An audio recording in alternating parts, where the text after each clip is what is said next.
Big week in the fantasy football world. Big week on the show. It's wide receiver week. We're going to talk about so many wide receivers beginning in round 3 today with Ladd McConkey and Jackson Smith-Njigba, and over the next 3 days working all the way through the end of most drafts. Welcome to Fantasy Football Today. It is Monday, July 7th. I am Adam Azer with Dave Richard, Jamie Eisenberg, and Heath Cummings. It is also Scott Fishbowl Day. This is the unofficial start of the fantasy football season. The Scott Fishbowl drafts are beginning, and even more exciting, tell your friends, if you're listening between now and 1 o'clock p.m. Eastern today, we are on CBS Sports Network at 1 p.m. with a special edition of Fantasy Football Today. CBS Sports Network, find it on your cable, or wherever you're watching. CBS Sports Network, 1 p.m. Eastern today.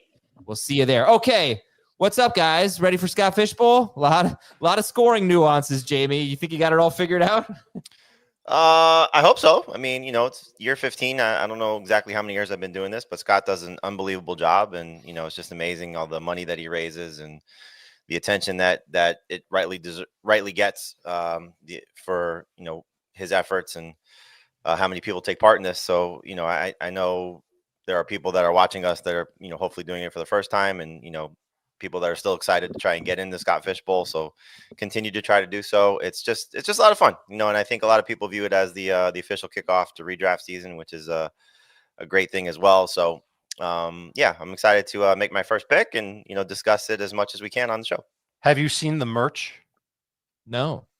The merch is amazing this year. Okay. So the divisions, I think, are sports teams, pro and college. So he basically took every single pro logo and Scott Fishbowlized it. And to be clear, I was on the Podathon yesterday, and Scott was sharing some of his graphic design work. He did none of that. There's a talented cast.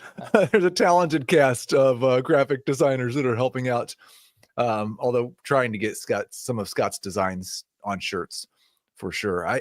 It's really exciting, and mine doesn't kick off today because I'm doing a live event on Sunday in Kansas City. Oh, cool. But it's lots and lots of fun, lots of money raised for lots of good kids. Yep. And we'll talk about another way that we're raising money, the Draftathon, in a little bit. Okay, so here are the wide receivers we're talking about today based on early CBS ADP. Now, not a lot of wide receivers going in rounds 3 through 5. It's wide receivers 11 through 24 in the rankings. And I think as we get closer to draft season, I would probably expect more wide receivers to be taken here. But this is what we've got so far. I mean, on Fantasy Pros, for example, there are 33 wide receivers off the board by this point. On CBS, only 24. But that's okay. It'll give us more time to talk about these players. So we got Ladd McConkey, Jackson Smith-Njigba, T. Higgins, Garrett Wilson, Devontae Adams, Rashee Rice. And when we get to Adams and Rice, we're at the 3-4 turn. So it's McConkey, JSN, Higgins, Garrett Wilson, Adams, and Rice in round 3, maybe early into round 4. Marvin Harrison, Tyreek Hill, they're in round 4.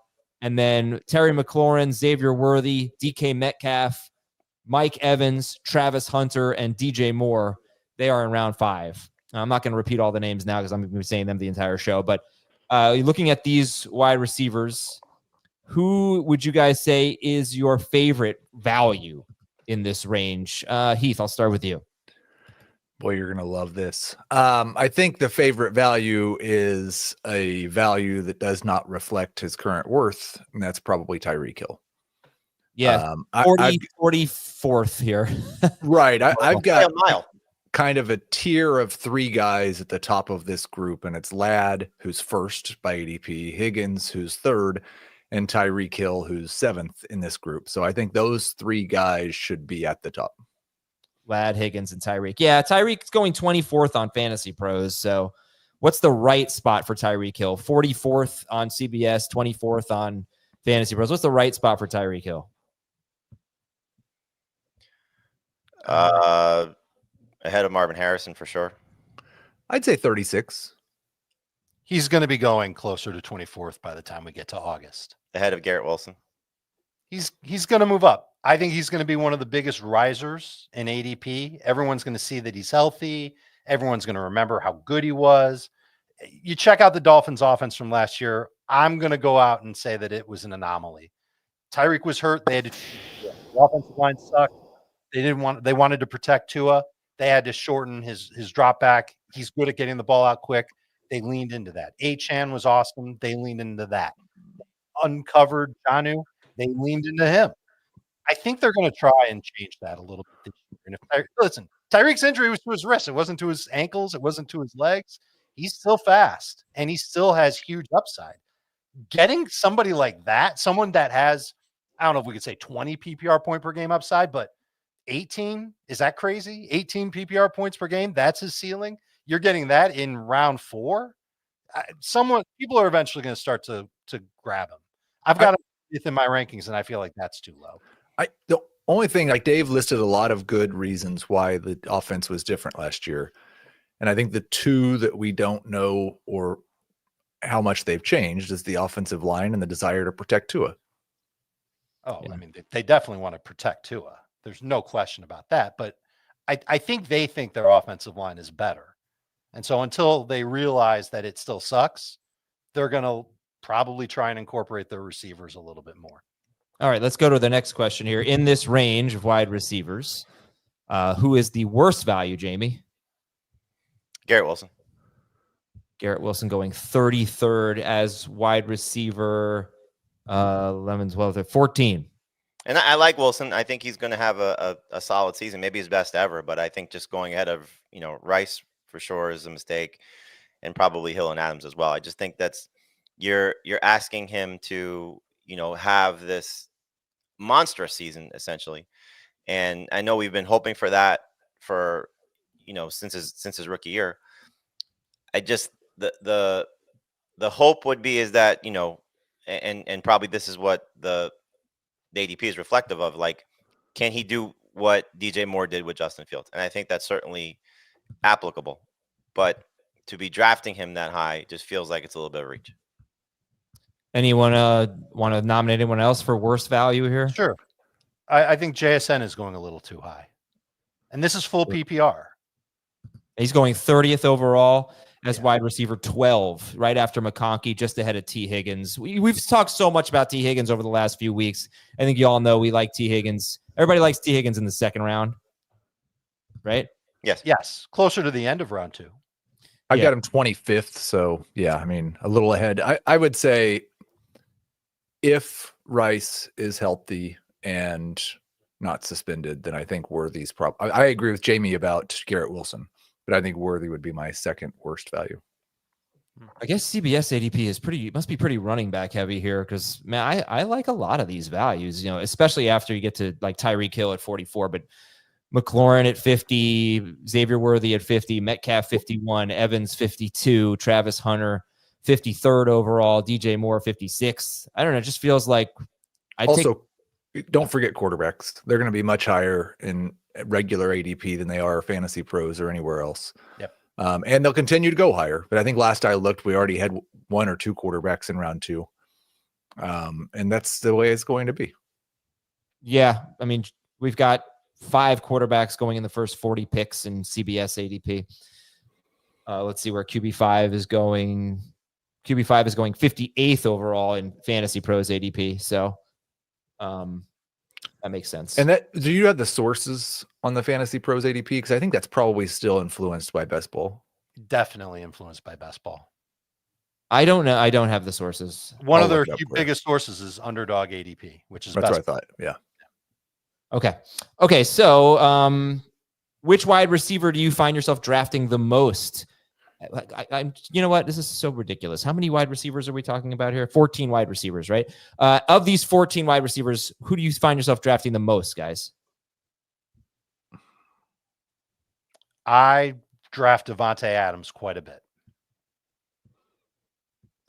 Higgins and Metcalf, but that's a lot of best ball drafts. I would say Higgins. We haven't really talked a lot about Metcalf, other than whenever Rodgers comes up. Why do you find yourself drafting a lot of Metcalf, Jamie?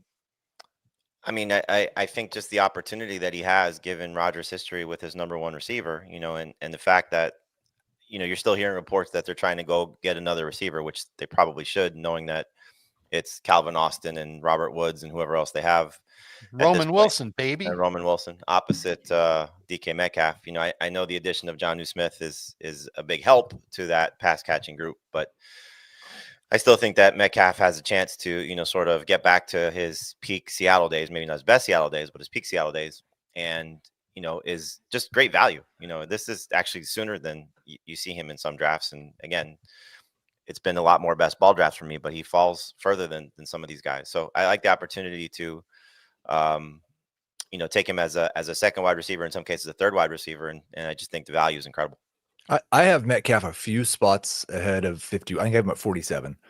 If she's the 47th highest player, and he's 51 in ADP. I just think, and we've talked about this a little bit, but that conflict between Aaron Rodgers' history and Arthur Smith's history, and Aaron Rodgers' wide receiver one target rate and DK Metcalf's historical target rate, like there's a lot of room between all of those things. And which way it works out, like Metcalf could be much better than this if Rodgers wins out. Well, it seems like they're going to try to make a compromise between the run. We've seen so many reports recently of they're going to not be quite as run heavy, but still it's going to be Arthur Smith's offense. We will see how this works out. Of these 14 wide receivers, which do you typically avoid? Evans. Yeah, I mean, it's probably the guys we said we think are the worst value, but Worthy and Evans. I never see Wilson get drafted this high, so I draft Wilson, but I would never take him at this cost. But he's going 33rd. Don't you start considering Wilson around 36th, or am I wrong? Yes, but again, it's a question of the drafts that I do versus where I have him ranked. I gotta say, guys, Evans at 52nd is, I think, too good to pass. I never see him there though. Yeah, right. Someone's taking him late round 3, early round 4, which is a mistake. But would you? Okay, so if Evans is going in the top 40, maybe that's too rich for you. But if he's going 50, without a doubt, yeah. I mean, again, this ADP I don't think is very reflective of the drafts I've seen. Well, right. If you're doing best ball drafts and you look at this ADP, it's not going to match up. You should probably talk about it in order of the wide receivers and not the overall picks. Right. But I do think this is probably closer to what CBS ADP is going to look like than Underdog ADP. Evans is wide receiver 22 in CBS ADP. He has never in his career finished outside the top 24 in any format. He's been like I want to say he's been a top 12 wide receiver, maybe top 13 per game in full PPR, which is his worst format in 5 of the last 7 seasons. I would have to say the most consistent wide receiver in football since entering the NFL. He's one I definitely want to spend a lot more time on later, but yeah, I mean, is this going to be the worst season of Mike Evans' career, age 32? We're finally there. You would expect so. You think, right? But he was so good. He was wide receiver 11 per game last year. I think if everybody stays healthy in Tampa, including Godwin, which is really the big sticking point for me, then it sets up for Evans to have a down year. But yeah, I think even if he's getting picked at 50th overall and the average is 13, what was he averaging before Godwin's injury? 14.3 through week 7. Yeah, well, I would be okay with that if I'm picking him after 50th overall. Yeah, it wouldn't be ideal. Yeah, so I was going back through my Mike Evans notes, and we always talk about this. He was wide receiver 23 per game in full PPR, 21 per game in non-PPR in the first 6 games of the season. Obviously, they didn't have Emeka Egbuka back then, so we think Egbuka is going to be more involved in. The third on the team in targets was Cade Otton. Basically, those first 6 games with Godwin and Evans had 50% of the targets, and then Cade Otton had about a 16.5% target share. Evans had only a 22.3% target share, but there were 2 games in those 6 that I never talk about. One game against Denver, where he got Surtained, one game against New Orleans, and he is always terrible against New Orleans.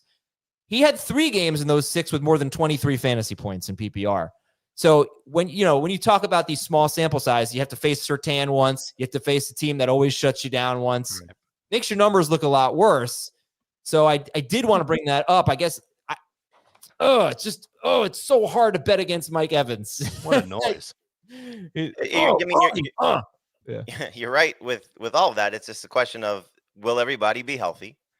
And how much of what has it been? 2 of the last 3 years or 2 of the last 4, um, the late season push to get him his numbers. Like, will that happen again?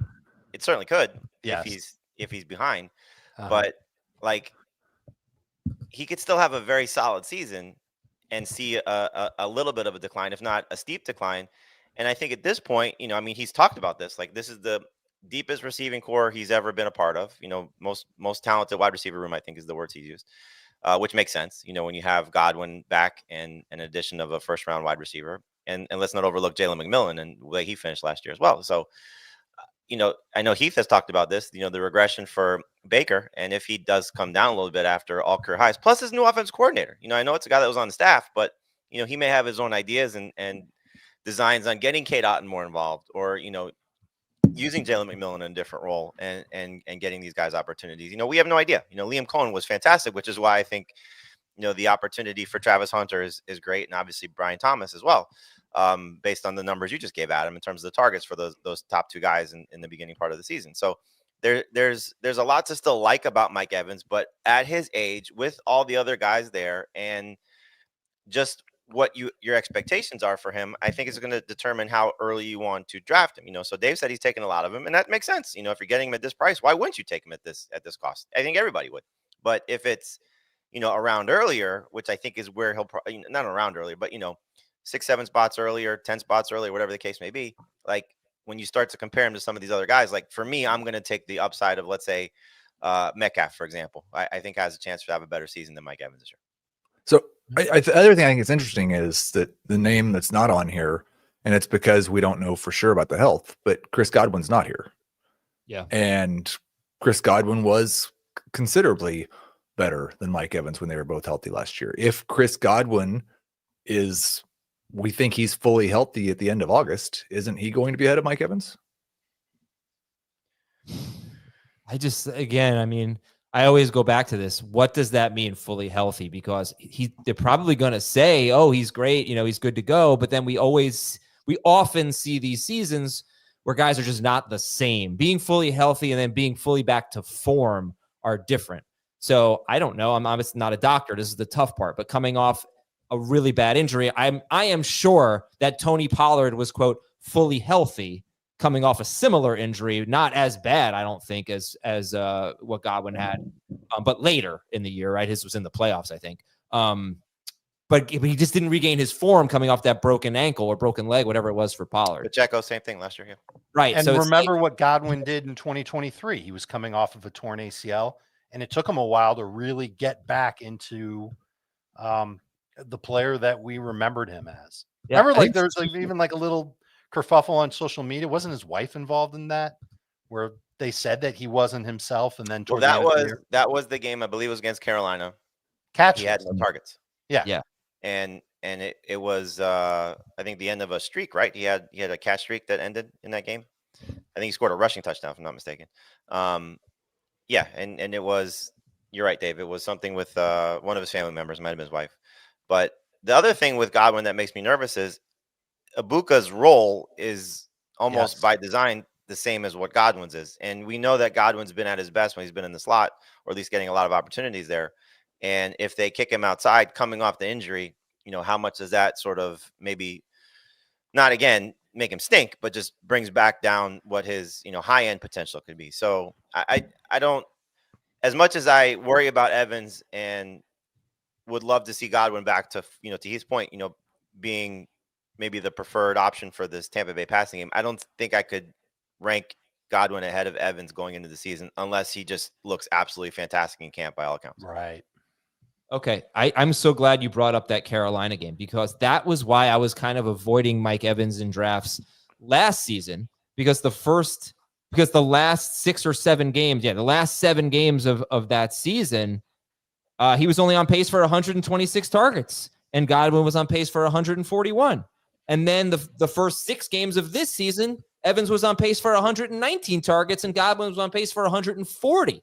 So I'm trying to look up the numbers now. Pro Football Reference is being very slow, but that stretch of, I want to say, 13 games from after that Carolina game, I mean, this is a low target time for Mike Evans. And it all changed when Chris Godwin got hurt. So yeah, it was really, I'm glad you mentioned that. All right. Anyway, we got to take a break. A little late on that. Yeah. Just last thing, isn't there some similarity there between the way we view Travis Kelce's targets after Rashee Rice became a big part of the offense and early last year, and Mike Evans' targets after Godwin got healthy and early last year? So I think the difference is back in 2023, Rashee Rice has this big stretch, right? Travis Kelce was still getting a lot of targets. Then in the beginning of 2024, he was averaging, I think, 4 targets per game in the first 3 games. I think he had 11 targets in the first 3 games. So I would say like a longer stretch of low targets for Evans, but never as bad as Kelce in 2024. Does that make sense? Yeah, sure. And I'll try to double check on that. Have it in my notes right here. So 2023, the last 6 games, Rashee Rice had 56 targets. Yeah, actually, no, you're right. Travis Kelce had 40 targets. Travis Kelce had an 18.2% target share in those last 6 games. And then it got even worse than that in the first 3 games of 2024. So thank you for bringing that up, Heath. Kelce has been phased out. It had been phased out, basically, not necessarily intentionally, until the Rice injury. All right.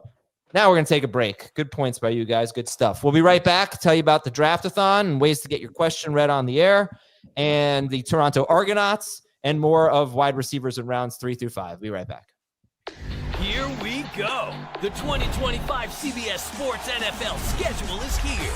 18 glorious Sundays. He's got his receiver touchdown. Filled with rematches. Oh, the play of the year. And rivalries. Touchdown, Bengals. Plus, plenty of superstar showdowns. And an epic matchup between the Chiefs and Cowboys on Thanksgiving.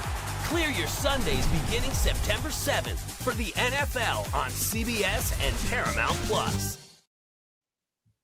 All right, folks, welcome back. Hope you all had a great 4th of July. A little bit of a hot take.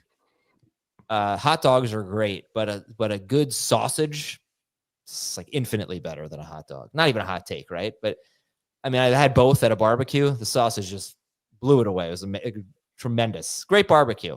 But I said one thing I wanted to have was a hot dog. I should change that to sausage. I'm going to do that going forward. Do you know what kind of sausage you had? No, just sitting there in a tin. And I was like, oh, last sausage. I'm going to grab that. Yeah. Well, you have a recommendation? I've always been a bratwurst fan. I don't know that I've ever had a bratwurst. I don't know if you'd like it. I did in Did you just OMG me, Heath? Yes. I did it. The only time I ever had it was at Lambeau. You've been to Lambeau? Have a bratwurst. Yeah, I covered a Dolphins-Packers game previous life, and when in Rome. There you go. Oh, more like brat best. Am I right? Okay, so there's that. Also, if you're in the Scott Fish Bowl, please read the rules. Holy cow. If you're doing it on Sleeper, you get 2.5 points per reception. And I'm pretty sure you get half a point for a carry. Yep. So a workhorse running back who also catches passes, that's a lot. If you're on my fantasy league, you get a point per target and a point per catch as well.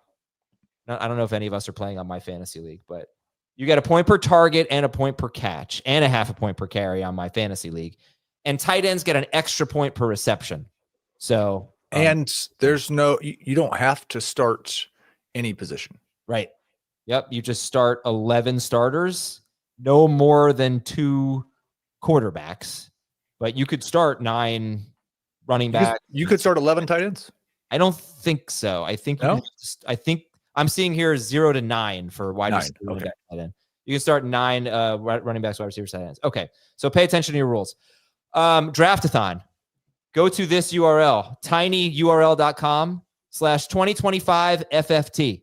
You see, we have sold 4 of our mailbag slots for $50. You have until, we're going to try to do the show on Friday. So try to get your question submitted by Wednesday, if possible, maybe Thursday. And it costs $50. It goes to St. Jude. And this is the first of many things we're going to be auctioning off, but 10 mailbag slots at $50 each. We're going to be doing this weekly for our mailbags. tinyurl.com FFT. In a couple of weeks, the FFT opens. I think 2 weeks from today, the FFT open spots are going to be available. 24 leagues of 12 teams. There's a Nazer division, a Heath division, a Dave division, a Jamie division, Schneier, Schaefer, and other CBS people and guests from outside CBS. I'll tell you all about it pretty soon. The FFT Open. Can you win it? And can you join it? It's going to be $250 to join the FFT Open. There are 264 slots available, I believe. At $250, we're going to raise $66,000 for St. Jude if we sell this out. And if you win, you're freaking awesome. All right. I have more to promote, but I will do it later. So remind me, I got to promote the new podcast feed stuff. And we'll do that in a minute. What did we, or we'll do that in a little while. What did we make of the Toronto Argonauts of the CFL claiming Shadur Sanders' negotiating rights? That's great marketing. Okay. It's just if he leaves the NFL, but it's not. They got you to say the Toronto Argonauts on our podcast. Good job by them. All right, then. That's all I got for news and notes. So wide receivers in rounds 3 through 5. I'd love to give you guys a Ladd McConkey stat. Please. Here we go. Ladd McConkey over the last 20 years averaged the 10th most yards per game by a rookie wide receiver. If you look at the top 15, basically, I guess I'd say top 13, it's pretty much all stars. Here's the top 13 in yards per game as a rookie over the last 20 years. Odell Beckham, Justin Jefferson, Puka Nacua, Jamar Chase, Malik Neighbors, Michael Thomas, Brian Thomas Jr., Marquez Colston. Probably the worst player on this list is Marquez Colston. Julio Jones, Ladd McConkey, AJ Green. He's in between Julio Jones and AJ Green. Mike Evans, Keenan Allen, and then you get Chris Olave and Amari Cooper. I mean, it's just amazing. And of the guys who finished ahead of him in yards per game, Ladd McConkey, there were 9 of them, but 2 of them were rookies from last year as well, Neighbors and Brian Thomas. So of the 7, 6 of them averaged more yards per game the year after. He's awesome. I think is volume the only thing that concerns us with Ladd McConkey, and are you guys okay with him at the 2-3 turn? Yes to both questions. I feel like there's a little bit of Brian Thomas Jr. concern with Ladd McConkey because so late into the year, he was the best wide receiver that the Chargers had, and he took advantage of it. He had averaged almost 19 PPR points per game in his final 7, not including the playoffs. If you include the playoffs, he was over 20 PPR points per game, and he was on a 153 target pace. I do worry about all the additions that the Chargers made this offseason hindering his target volume moving forward. Remember, it's not just Najee Harris and Omarion Hampton. It's also they drafted Trey Harris. They brought back Michael Williams for whatever that's worth. Quentin Johnson is still on the team. There's talk about Oronde Gadsden. Maybe he gets 2 or 3 targets per game. The point is that I would be a little worried about Ladd McConkey getting a 153 target season, which is what his pace was at the end of last year. So I dug up this stat. Tell me what you guys think of this. There were 8 games last year where the Chargers had 20 or more running back runs. In those games, McConkey averaged 16 PPR points per game. He scored 6 touchdowns. Everybody loves that. He had just 6.5 targets per game. So super efficiency, 1 on touchdowns. But the number that really sticks in my craw is going to be 6.5 targets per game. And if that's the expectation for him, then even I have him ranked too high. I've got him as a top 12 receiver. I really love the talent. He can do anything that any wide receiver in this league can do. But if he's only going to get 6.5 targets per game, that's no good. Especially that would be if they had 20 or more running back carries in every game, right? Sure. But listen, there were 9 games where they had 19 or fewer running back runs, and he averaged 16.4 in those games. But his targets were 8.2. When did those games come in the season?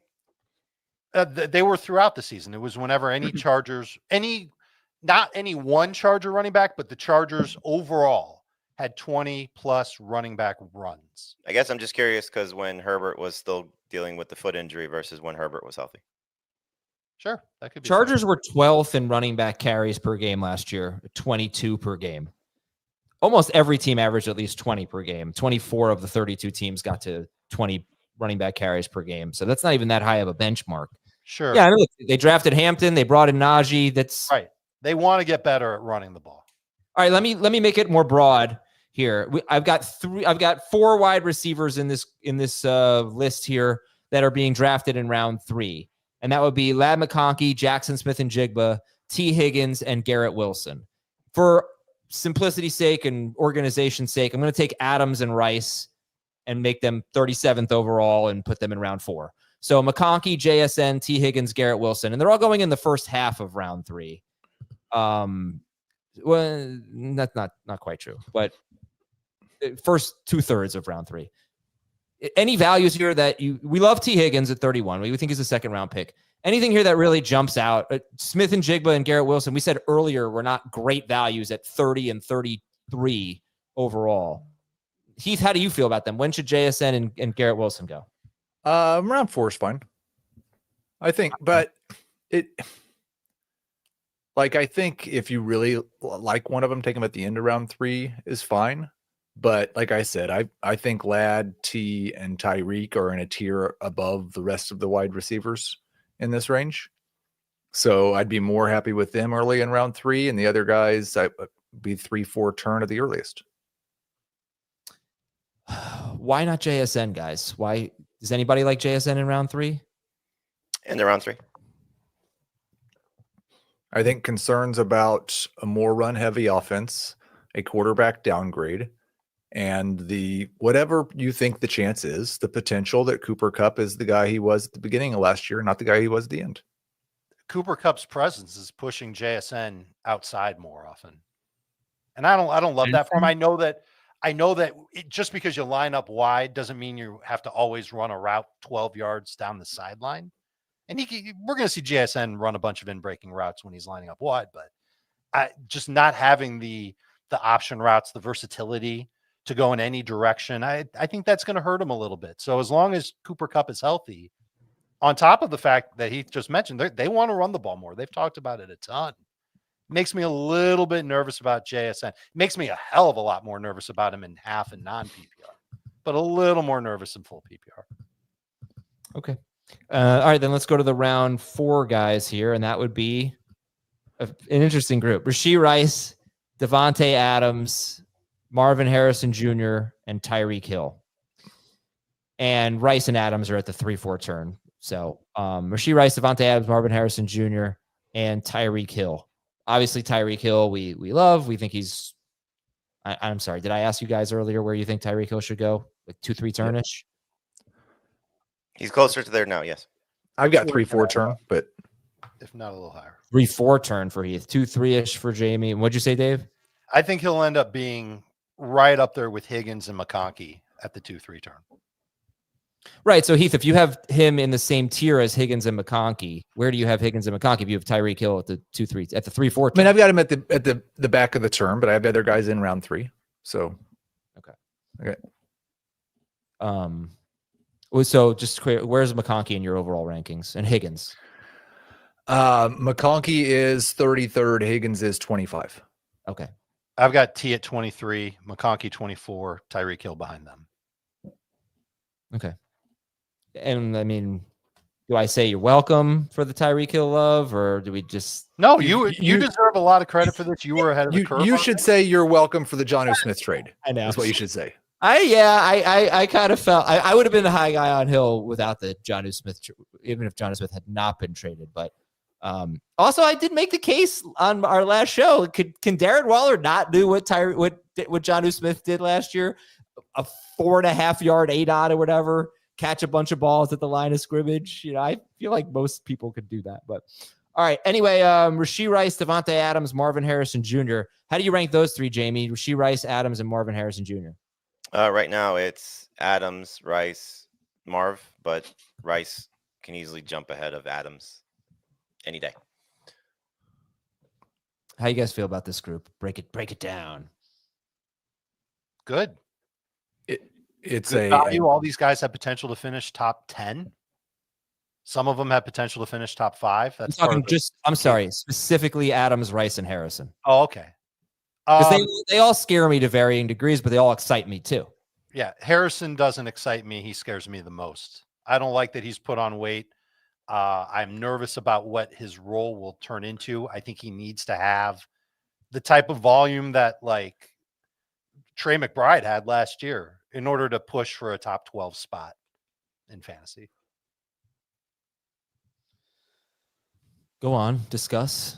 Jamie, Heath, want to get in there? I mean, I think the thing with Harrison, obviously, we'll see how much the weight gain is a hindrance to him if it's going to, slow him down by any stretch. But the fact that he scored 8 touchdowns as a rookie, I think is something that hopefully he can build off of. And, if he can get to that double-digit number, that will certainly boost him in the right direction. He wants to obviously get better at contested catches and breaking tackles, which is why I think he added the weight, because it's all muscle. It's not Deebo Samuel weight.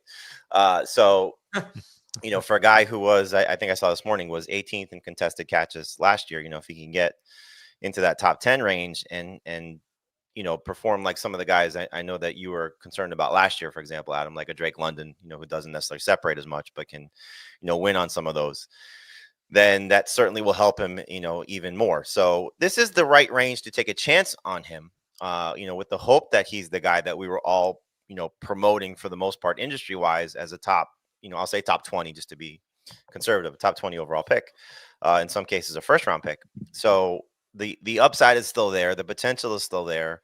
The opportunity is still there, because they did nothing to enhance their receiving core, which I think speaks volumes how much they feel about him, and even speaking to, to their coaching staff, that there's a lot to love about the situation that Harrison is in, but he's got to prove it. And so, when you start to compare him to, obviously, the first two guys right behind him, I think you can easily make the case that Tyreek Hill's situation is better if he's right, and Terry McLaurin's coming off arguably his best season. So I think those two guys should go ahead of him. And then you start the sliding scale of Mike Evans, his consistency, DK Metcalf, his upside, and his opportunity, Xavier Worthy, what he did, so, a lot of people have different opinions on it. But I think when you start to get to the round 4 range, the receivers that are on the board, and again, upside, Marvin Harrison Jr. has as much as anybody.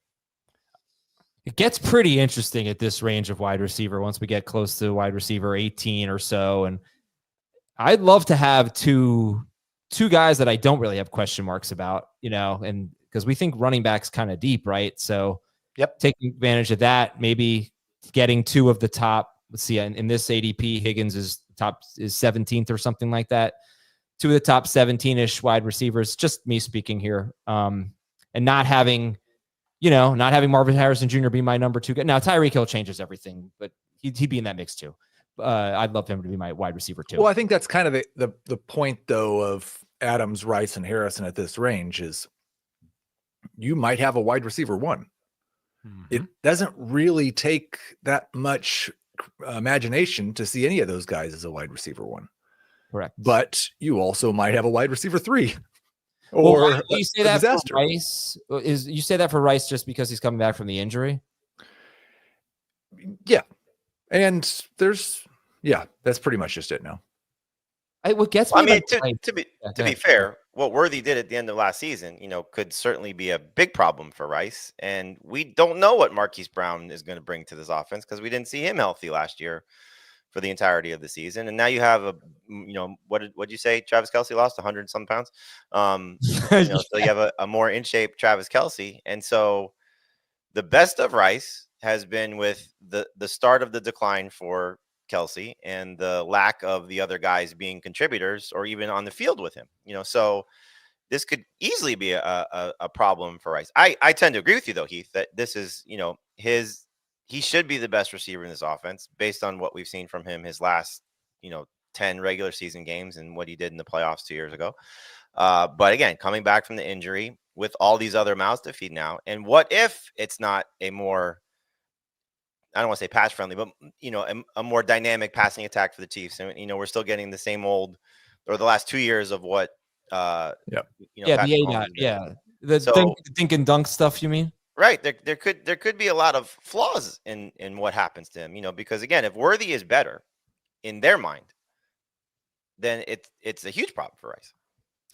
What gets me about Rice is that he's unlike anyone else you could say in football. I mean, he's such a low ADOT guy. He does almost nothing downfield. But on the rare occasion that he had a 44-yard touchdown catch last year where he just absolutely burned an outside cornerback. Well, what? Yes and He no. did. The corner played it poorly. Yeah, I want- but he took a really nice step inside. He burned the guy. It was a great throw from Mahomes too. You got to give him credit for it. I'm not going to poo-poo it. He had a great catch on an over route against Atlanta. He can win downfield, but they don't use him that way, or they didn't use him that way last year. He was almost a compliment to the run game. He had a bunch of screens and short area targets, slants right off the snap where he's getting the ball, and then he breaks a tackle. A linebacker tries to tackle him, and he skips right past him. He was great with Yak, and that really helped him out a lot, and that's what helped him buy a lot of targets early on. If the run game can't get going, that's going to be great for Rashee Rice, because then he'll have a chance to get way north of 7 targets per game. But they could use Worthy in a similar fashion. They did use Worthy in a similar fashion toward the end of last season. And they can use Brown the same way. Kelsey's a short area target now and an easy guy. He's been an easy guy for Mahomes to dump the ball off to. But at least we did see Rice last year have a couple of downfield hits that were really, really good. If he's healthy, if that knee is right, like they're saying, and he's like good to go for training camp, it's just another reason to be excited about Rice. Yeah.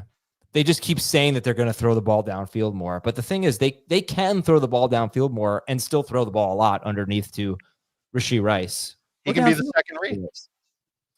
All right. Let me get a break in here, and we'll talk about Terry McLaurin, Xavier Worthy, DK Metcalf, Mike Evans, Travis Hunter, and the most mysterious man in fantasy football, DJ Moore. Before we go to break, though, I just want to let you know of a couple things that are happening in our podcast feeds. We have 2 feeds. We have the one you're listening to right now, Fantasy Football Today. Oh, this does not include Dynasty. Nothing's changing with FFT Dynasty. But Fantasy Football Today and Fantasy Football Today Express. Starting this week, the Express episodes, those quick hit 8 to 10 minute episodes that they're going to be part of the Fantasy Football Today feed. They're just going to live in here. The Express feed is changing to Fantasy Football Today Beyond the Box Score, hosted by Jacob Gibbs and Dan Schneier. They finally have their podcast, the perfect home for the fantasy nerds out there. Deep data dives, advanced metrics, matchup breakdowns, all the good stuff. So again, the short form episodes are now going to live in the main FFT feed, and the old Express feed becomes Beyond the Box Score. Make sure that you're subscribed to both to cover all of your fantasy football bases. And of course, subscribe to Fantasy Football Today Dynasty. Be right back to talk about the round 5 wide receivers after this. The crowd loves champions. Gladiator 2 is an epic spectacle. To amuse you is my only wish. The glory is yours, not mine. Very good. Gladiator 2, rated R. Now streaming on Paramount Plus. In round 5, we have 6 wide receivers. Round 5 being picks 49 through 60. These are PPR ADP. It's Terry McLaurin, Xavier Worthy, DK Metcalf, Mike Evans, Travis Hunter, and DJ Moore. Terry McLaurin, Xavier Worthy, DK Metcalf, Mike Evans, Travis Hunter, and DJ Moore. I just want to do a quick Fantasy Pros check. Yeah, McLaurin going 50th on our website, 32nd on Fantasy Pros. And yeah, I never see him go this late. The other guys, do you feel like you could buy Worthy, Metcalf, Evans? Not Evans. Worthy, Metcalf, Hunter, and Moore being 5th round picks, and McLaurin and Evans likely to be higher? Is that how you sort of perceive it right now? Yes. I can see Worthy getting up there too. This ADP is ADP. It is what it is, but we don't have that many drafts yet. So, all right, we'll see. Anywho, who do you like best in this group of 6? Who's your highest ranked? McLaurin. Reluctantly, it's Evans. Heath, talk about Terry McLaurin, what you like about him. Well, I think I've talked more about why he's not going to probably repeat what he did last year, but he finally scored touchdowns last year because he finally got a really good quarterback. And there's a chance that second-year quarterback gets to throw a little bit more than he did last year. There's a chance that second-year quarterback improves as a passer. Hopefully, McLaurin's target share is not impacted by Deebo Samuel, because McLaurin really didn't have enough targets to justify his fantasy production last year, which is why I think you see him in round 4 and not at the 2-3 turn where last year's production may justify. So the question really is there a volume increase to make up for the near certain touchdown regression that's coming? Yeah, Terry McLaurin had 13 touchdowns. He had 117 targets in 17 games. I kind of get rid of the first 2 games because Jaden Daniels didn't seem to know what he was doing. And then after that, Daniels figured it out. But even then, it's 119 target pace. And the red zone and green zone targets didn't really go up. What did go up were the end zone targets. And he had a career high catch rate on his end zone targets. 69% catch rate on his end zone targets is very, very good. But yeah, I mean, at the other end, like, do we think that Jaden Daniels can be better than 4,000 yards and 28 touchdowns? Because that was his pace after week 2. Yes. I'll I have say him projected for 4,228. Right. I think that's I think he can be better than 4,028, but as Heath is projecting, not much better than that. Okay. And remember, you mentioned more pass attempts, Heath. When Cliff Kingsbury had Kyler Murray, this guy threw the ball a ton. 35 or more pass attempts per game, basically. And DeAndre Hopkins obviously benefited from it. All right. So McLaurin, Evans, you said, Dave, is your favorite. Yep. McLaurin second for you? I think he's actually going to be third for me. This is the stat that always gives me the heebie-jeebies on Terry McLaurin, is that last year 29% of his PPR fantasy production was touchdowns. And if you adjust his touchdowns from 13 to 8, 8 would be the second most of his career. He's averaging 14 PPR points per game. And I know he was great on end zone targets, and that was awesome. I just can't help but feel like they've got more options this year with what they can do down there compared to last year. And so I don't want to spend a big pick on Terry McLaurin. If he falls into my lap, we're talking late round 4, round 5, I'm good with it. But another player that I just don't want to draft too close to a ceiling. Whereas Evans, the biggest strike against him is that he's old. The next strike against him is what happened early on last year. And that could come back to haunt us. No question about it. But if he's healthy for camp, he's going to be the go-to. He's the alpha in the offense still. I believe that. And if he's the go-to guy. He wasn't last year. What? He wasn't the alpha last year. In the early going, he wasn't. But I think push comes to shove, they need a big play. They're calling Evans' number. They're not going to call big play for sure. In the end zone, too. What was the percentage on McLaurin? 29%. So 27.5% of Mike Evans' PPR points were touchdowns. He's done it more often. High, but we've seen it from Evans before. And I'm not expecting Evans is in that exact same boat.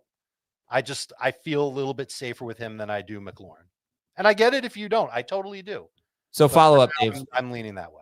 You have Evans ahead of McLaurin. You said McLaurin's going to be third. Who's the other guy that you have ahead of McLaurin? I have Worthy in there just because he has built-in upside. If the Chiefs follow through with attacking downfield, this is who's going to be the biggest benefactor of all.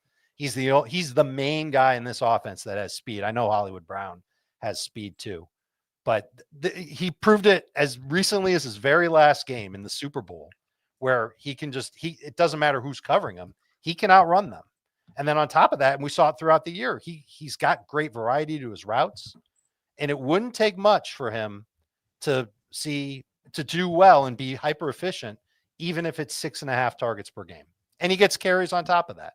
So I'm definitely going to tap into some of Xavier Worthy in my drafts this year, but he's right in that range of receivers in that late round 4, early round 5 that I would target as a number 2 fantasy receiver. There's like 4 guys, I think, unless I'm forgetting somebody, but they all feel like they have a very similar profile because of the touchdowns. And it's McLaurin, it's Evans, I put Metcalf there, and Cortland Sutton. And it's like, if you like that type of player who the targets could obviously, vary to a certain degree. The catches are going to vary to a certain degree. They'll probably be, 1,200 yards, but they're double-digit touchdown guys, right? Sutton's not here. Right. You're saying wait for Sutton. I would. I mean, if that's the type of player you're looking to draft based on cost, like Sutton's done it for 2 years in a row.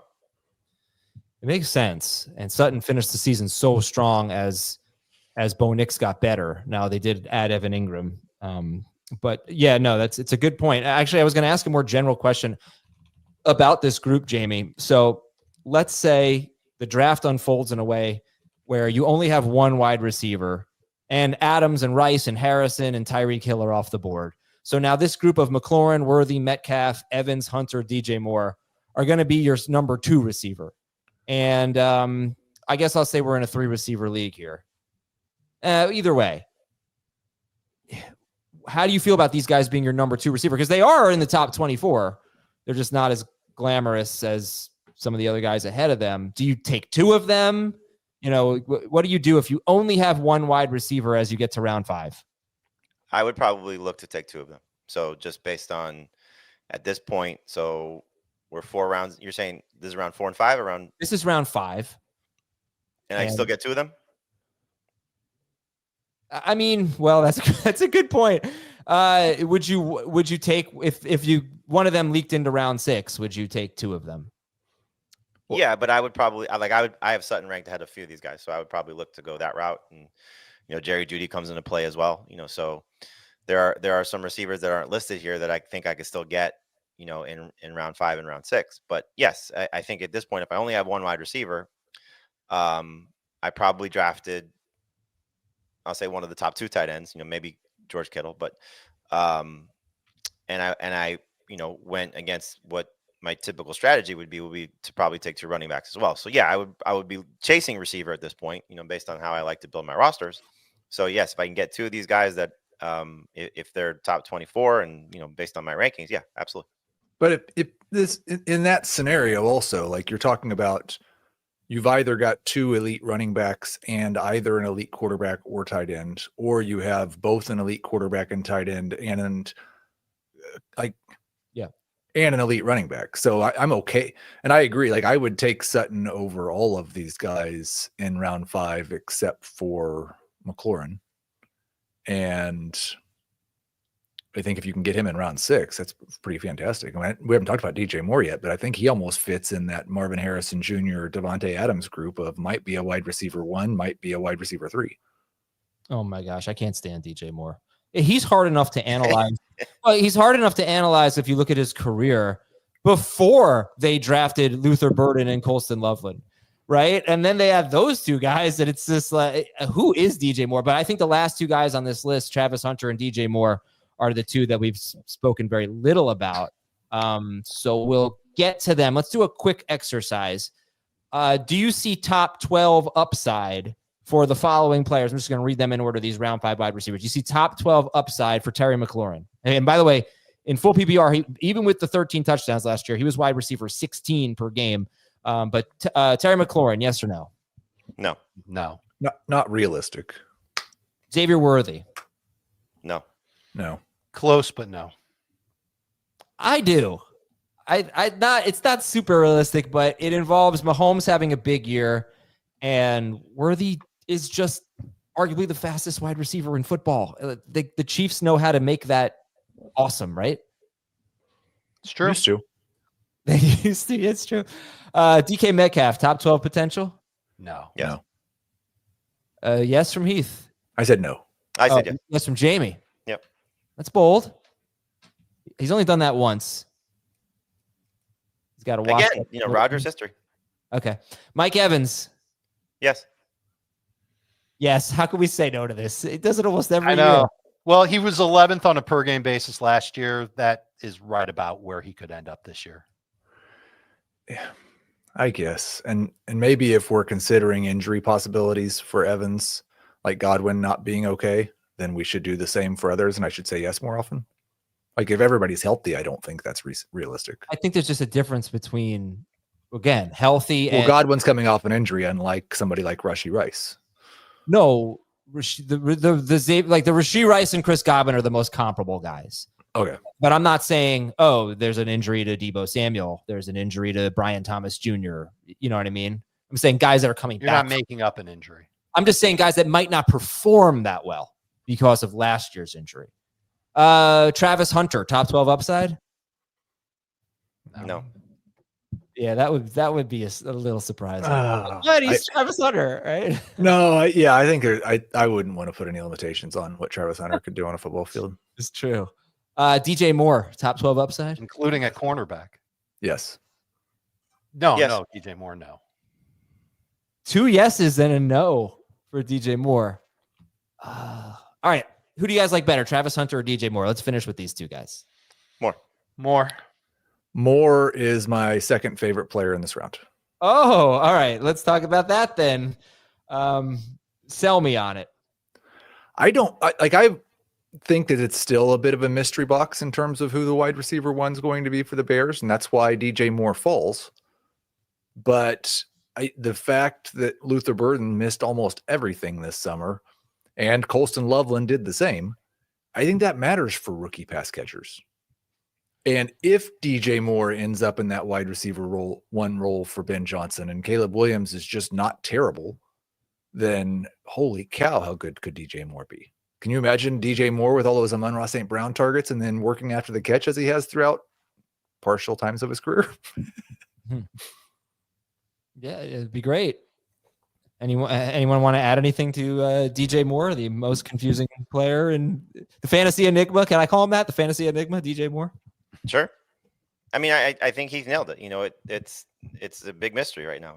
Odunze is getting a lot of love, and he could easily be that guy. Burden and Loveland can come back healthy in camp, and anything that the motivating tools that Ben Johnson has used in the media for Burden, can certainly come to fruition, and he comes out and he balls out in camp. A lot depends on obviously Caleb Williams, playing like the number 1 overall pick with 3 offensive lineman upgrades that hopefully will keep him from getting sacked at a record pace. But I mean, obviously DJ Moore is the most proven guy in this, receiving core and has shown the ability to, do well with different quarterbacks at times, to do well with different systems at times. And to your point, Adam, it's hard to, sort of, put a finger on what exactly he's going to be. But at this cost, it's fantastic, to take a chance on him. And, even last year when they made the coaching change, we started to see him get fed targets. I know it wasn't exactly the best targets, but he was getting fed targets, and that could still be the case once again. So I think just given, the potential, and it's worth taking chances on Odunze at his cost and even Burden at his cost. But, if Ben Johnson decides that DJ Moore is that guy, and it's still the same front office and ownership, they paid DJ Moore last year a pretty hefty contract, so they probably still believe in him. I think he's easily somebody at this price to take a chance on. I agree, and I worry about him because it could go the other way. And when you talked about Ben Johnson motivating through the media, I thought you were talking about how he kind of called out DJ Moore for loafing it at times last year and having bad body language on the field, and he wants him motivated. But the thing that stands out to me, his targets after I don't know what Shane Waldron was thinking last year with DJ Moore. After he got fired, DJ Moore's targets went up by 2 per game. His ADOT fell by about 4 yards per game. His PPR points went from 11.1 to 17.3. I'm hoping that he's used a little bit more explosively, but still gets a lot of volume. He's averaged in the neighborhood of 8 targets per game each of the last 2 seasons, just with very different results. This is yet another receiver that you're drafting closer to the floor than the ceiling, and that makes me feel okay taking him in this range. He's not going to be my favorite in this range. I worry about the upside, but he can still be a quality number 2 fantasy receiver. I like that you said you drafting DJ Moore closer to his floor than his ceiling, because 56 is a great value for him, but wide receiver 24 is another way to look at it, because usually wide receiver 24 is off the board well before pick 56. Like I said, the CBS ADP is not so high on wide receivers, but wide receiver 24 here, and this is PPR ADP. This is where DJ Moore has finished in the last 6 seasons. He's been in the league 7 years. Last 6 seasons, this is DJ Moore per game in PPR. 13th, 25th. Nope, that's overall. This is per game. Sorry. 14th, 26th, 26th, 36th, 9th, and 27th. So only once has DJ Moore been worse than wide receiver 27 per game in PPR. And that's great when you're taking him 24th. But only twice has he been better than 26th per game. That's why he's kind of an enigma. And I don't think he's just some safe player. I think he's obviously really good and has big upside, but for some reason, well, it's not for some reason. He's been on bad passing offense for most of his career. 4 straight years where he's been on a team that's been bottom 5 in gross passing yards per game. There's a lot going on with DJ Moore. It's kind of a tricky one to analyze, in my opinion. Where did you say he finished last year in PPR points per game? 27th. Okay. Yeah, that's close to where I was at. 4 games with 16 plus. and 33rd in non-PPR. And he was he's one of 7 wide receivers over the last 5 years with 130 or more targets in a year and fewer than 1,000 yards. He and Wan'Dale Robinson did that last year. I mean, it was a terrible year. Their quarterback play was similar. Yeah, that's the thing. And we're projecting a leap for Caleb Williams. If it doesn't happen, and you're taking right now, Xavier Worthy's going ahead of DJ Moore. Well, but if you're going to take DJ Moore over Xavier Worthy, you're running a big risk of betting on Caleb Williams over Patrick Mahomes. There's not a safe wide receiver in this round. I don't think, I guess is my point. I'm terrified by Terry McLaurin if he has the same targets as last year, but has a touchdown regression we all expect. Yep. There's a huge risk that Rashee Rice comes back and just earns 9 targets a game, and Xavier Worthy is the big play guy, and that's pretty much it. DK Metcalf is on an Arthur Smith offense. Mike Evans is 32 and could have what if Chris Godwin's fully healthy and he has the same target share he did last year? Then Travis Hunter might be a cornerback. I don't think for the record, I think Hunter will play a ton of wide receiver this year. I do too. Very pessimistic view of round 5. No, I'm just saying that I don't think you should hold DJ Moore's floor against him in comparison to the other guys that are being drafted ahead of him, because they all have terrifying risks. And if you've heard the whole show and you kind of get grossed out by a lot of the names, then you should probably be a 0 RB drafter this year. Collect as many of those top 15 wide receivers as you can. What do you think about the strategy of going, well, I don't really know who I like in this group. They're all kind of risky. I'm going to go with the bet with my favorite quarterback. And maybe that's not Mahomes. And maybe that's Baker Mayfield. I mean, maybe it's going to take Mayfield in this range. No, I'm so sorry. That was a really stupid way of putting it. I meant, want to replace it with Hurts? No. My favorite quarterback attached to one of these wide receivers. Oh. Maybe that's not Mahomes with Worthy. Maybe that is Mayfield with Evans. Maybe you think it's Trevor Lawrence with Travis Hunter. You just go for the best passing offense. Also, I think Mayfield / Mahomes is the perfect example of guys that are actually potentially available. I don't think Jalen Hurts is going to be available in round 5 of very many real fantasy football drafts. Right. No. But no, I said that poorly, but thank you for calling me out on that. Also, that just like draft Courtland Sutton. Yeah, maybe the goal is you just lump them all together in the same tier and you take the last guy, or you target the last guy as late as you can. I'm a little nervous about Bo Nix, though. I've seen some stuff on social media. I've seen Dan Schneier break it down where Bo Nix, ran the Sean Payton offense very well, but when things broke down, when he didn't have a lot of time in the pocket, it didn't go so great. He threw a lot of balls like at the line of scrimmage. Maybe it's because I kind of had my doubts on Bo Nix going in, and maybe he could be bad and Courtland Sutton could still have a really solid year. But again, if you just you might look back and go, geez, I really should have just taken Xavier Worthy because I missed out on this Patrick Mahomes. This is the opportunity in the draft, whether it's Rice, Worthy, Mahomes, or Kelsey, to get a piece of the Chiefs offense if you're into the Chiefs offense.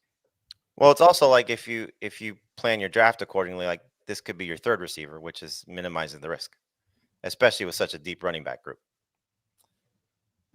Fine. Give me each of you give me 10 seconds on Travis Hunter. Well, that's easy. Liam Cohen maximizing his top 2 wide receivers last year. Like that's the upside for Travis Hunter. Ultimate mystery box. I think he's going to get volume. Anything is possible. I think he's going to get volume. I bet he's going to be involved in the red zone a solid amount. I don't know how well they'll be able to run the ball. Look for him to get in the neighborhood of 7 targets per game. Be a good borderline number 2 wide receiver. Sorry, that was longer than 10 seconds. Unbelievable. All right. So far in my Scott Fishbowl draft, Bijan Robinson and Malik Neighbors are off the board. Malik Neighbors. I've got Josh Allen and Saquon Barkley off the board. Okay. Someone did us a solid and took Saquon early. Wow. Yeah, I don't think you should take a running back that's not going to catch a lot of balls. He could catch more this year, but targets and catches are key. All right. Thanks everybody very much. We appreciate it. We will talk to you tomorrow with rounds 6 through 8 of our wide receiver ADP. Have a great day and go to our Draftathon page. The link is in the episode description. And we'll see you tomorrow. Oh, we'll see you at 1:00, CBS Sports Network. Bye.